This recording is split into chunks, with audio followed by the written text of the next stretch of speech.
meu socorro vem do Senhor, que fez os céus e a terra. Ele não permitirá que você tropece. O seu protetor se manterá alerta.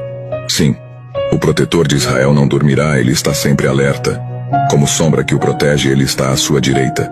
De dia o sol não o ferirá, nem a lua de noite. O Senhor o protegerá de todo o mal, protegerá a sua vida.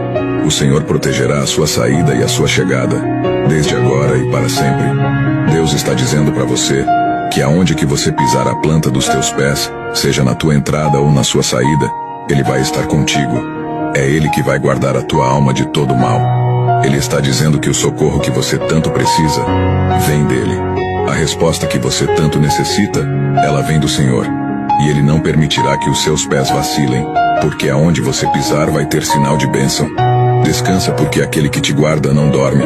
Receba essa palavra com fé, em o nome do Senhor Jesus.